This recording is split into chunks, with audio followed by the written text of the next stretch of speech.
If you are currently an RBT looking to transition into becoming a BCBA, this is the video you should be watching. Hi, I'm Dom, the BCBA mom, and welcome back to my channel. Okay, I know you guys have all of these questions about how do you become an RBT and what does an RBT do, and I made a video that I will link to this video that you should watch first, but this video is specifically going to distinguish the roles of an RBT versus a BCBA. So when you make that transition, you know exactly what you're doing and what is expected of you versus what you're responsible for now. So although we are both professionals in the field of applied behavior analysis, and we all have our account on the BACB website, a BCBA and an RBT, we do serve different purposes, and we are going to get into that in this video. Okay, let me get ready. Okay, so this video is entitled, What is the difference between an RBT and a BCBA? And how do those positions work well together? All right, let's get it. The first difference is time spent with the client or the individual that you are supporting. As an RBT, you are spending a significant amount of time, more time with the client than the BCBA. So let's say client has 30 hours a week of ABA services. It is not the BCBA's job to be there with the client for those 30 hours. It's the RBT's job to be there for those 30 hours, and it's the BCBA's job to supervise for only 5% of those hours. So naturally, the RBT is spending way more time with the client. And then the BCBA is the one that comes in, supervises, and makes sure that the RBT is doing those procedures correctly. The BCBA gives the RBT feedback, but the BCBA is not spending hours and hours and hours with the client. So when you make that shift from being an RBT to a BCBA, it's kind of bittersweet because you're like, oh, finally, I get to wear some real clothes, and I finally, made it. I got my letters, I got everything that I worked for, but you start to miss the amount of time that you're used to spending with your clients. You just don't spend as much time with your clients, okay? Okay, another difference between the RBT and the BCBA is the BCBA is the one that creates the treatment plan. The BCBA writes the treatment plan, does the ecological assessment, puts all that information into the treatment plan, gives you the proactive procedures, the target behaviors, operational definitions, the functions. The BCBA is responsible for creating that document.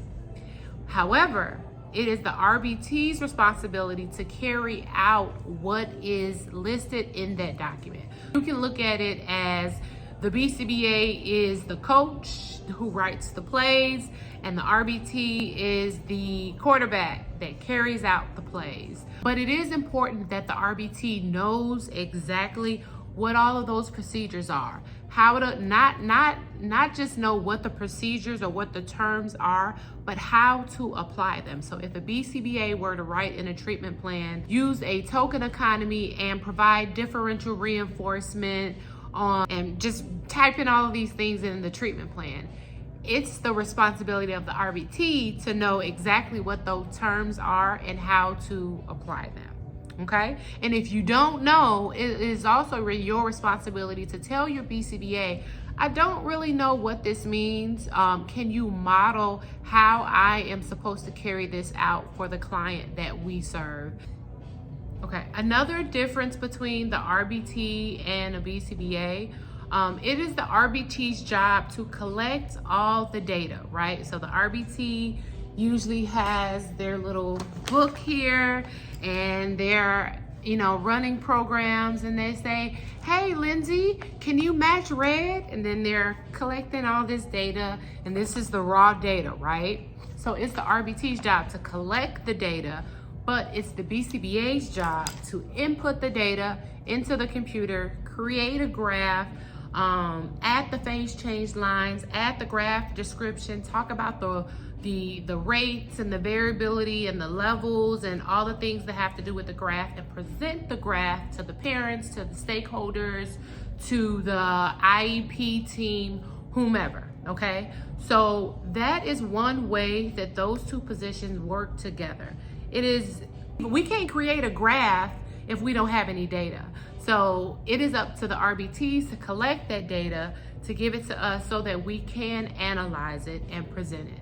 So one cannot work without the other. Another major distinction between a BCBA and an RBT is their education level, or the amount of time they have been in this program.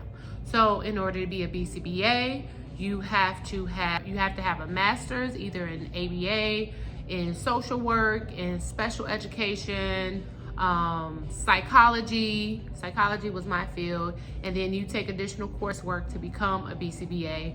You get your 2,000 supervision hours, and then you pass the exam, right? Usually being an RBT is one of the steps to becoming a BCBA. So typically when you're getting your supervision hours, that's when you are usually introduced to the RBT role, because it's a lot easier to get your supervision hours, 2,000 hours, if you have a job that's providing you with those hours as an RBT. An RBT has to have a high school diploma. Then you have to have 40-hour required training, and then you have to pass an RBT exam.